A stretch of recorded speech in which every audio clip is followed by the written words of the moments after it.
What does an architect do? This is a series about understanding what an architect does, and I break it out based on the design phase that we are located in to help describe the different little nuances that we do. So in this video, we're talking about construction documents. If you haven't checked out the other videos, please go back and watch those and at least watch the first one because I do talk about the design process, which lends itself to how this series is released.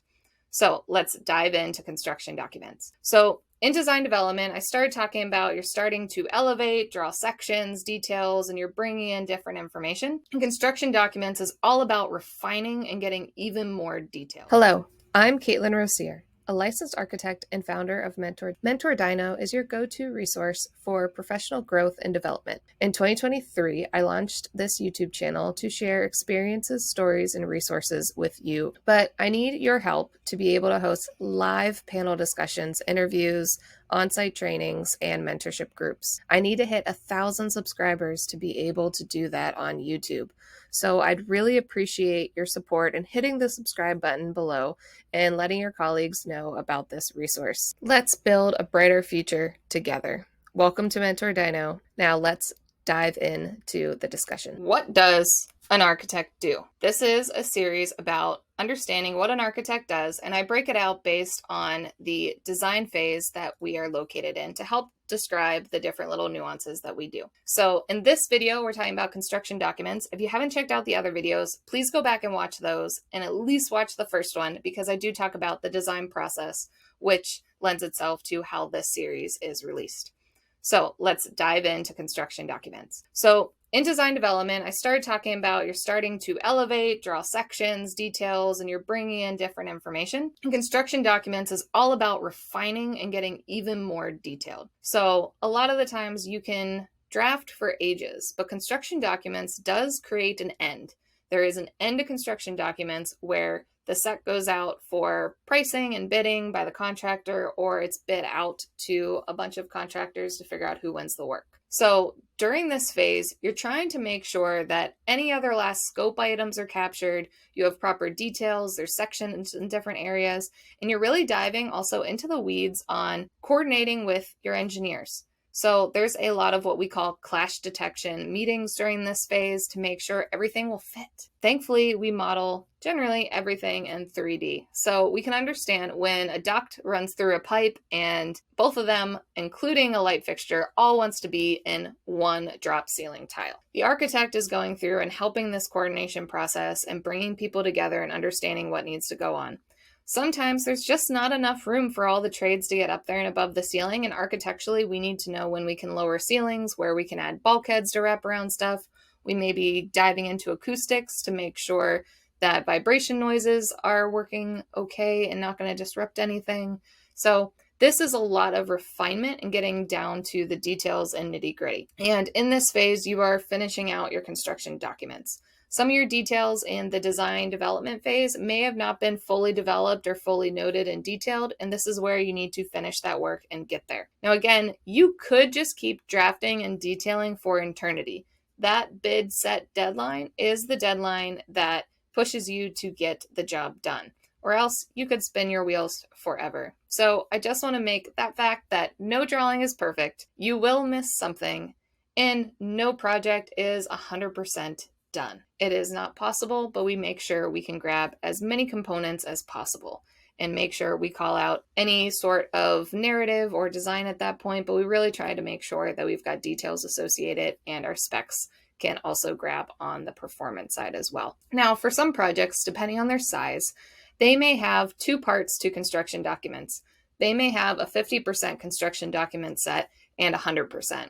And what that does is it gives the opportunity for the owner to check in if they want to review 50% and make sure that everything makes sense. They're checking the boxes or moving in the right direction. If there's any last minute questions we have for the owner, typically we even may have questions even right before 100% CDs. So, and 50% also gives us a chance to review the set and have quality checks. So oftentimes you have somebody else in the office that's not related to the project review the drawings.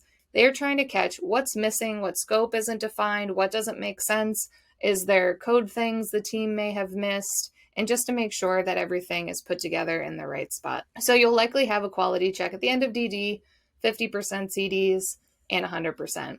If your team doesn't have 50%, they may have a 75% set deadline just so they can have a pre-check before 100% because you really want to make sure you go through that quality check to make sure everything makes sense. And so in the construction document phase, you are trying to just finish everything. And at that point, you're getting down to a level of detail of all the walls need to be fully dimensioned, all the materials need to be fully selected, they need to be integrated in the project, different schedules need to be complete, any details or unique instances need to be done. You likely figured out all the typical details that are more standard and you'll see everywhere at the beginning of CDs or the end of design development. But the CDs is you're trying to grab the unique instances that are going to be hard to understand or hard to reflect, or where there may be issues where there are more clashes happening, that you got to figure out unique instances to let the contractor know that this is a particular spot. And so usually there is a lot bigger push going into construction documents to make sure everything is complete and finalized, and then depending on the level that you need to get it out to bid. And generally, this is also when the architect of record, which is typically the principal in charge, will stamp the drawings at the end to get it to go out to get a building permit. Any of the phases before, you are not stamping any drawings. The stamp only goes on final drawings that are ready for construction. So during this phase, it'll be more coordinating and checking through things. When you put the drawings together, this is typically put together by the architect. So the day of or day before the deadline, we're usually scrambling, grabbing content from all the different disciplines. So you're going to be getting drawings, you're going to be getting sections of the project manual or specifications. You're going to be figuring out the sheet index, which lists out every sheet associated with the drawings. And a lot of the times you can't do that till the last day to make sure everything's linking and syncing properly. And then usually doing at least once over double check. I usually have myself and somebody else on my team doing a double check on the drawings to make sure we got two sets of eyes on it and we're not missing any drawings from our engineers, or they gave us too many engineers and they didn't mean to send us something. And then finally, you will be diving likely into the specifications.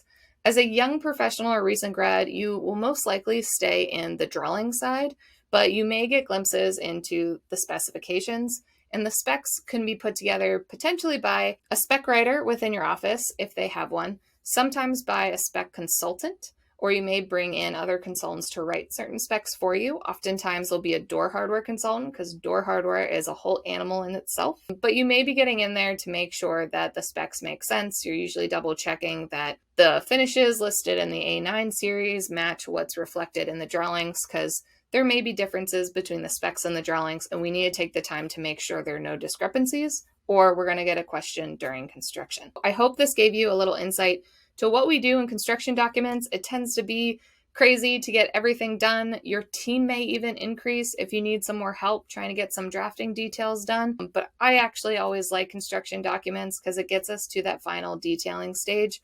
Whereas you kind of get stuff sort of done, but not everything done. Whereas construction documents have always been a little bit more straightforward to me. So hopefully you like this section, and I hope you join me for the next section where I talk about construction administration. What does an architect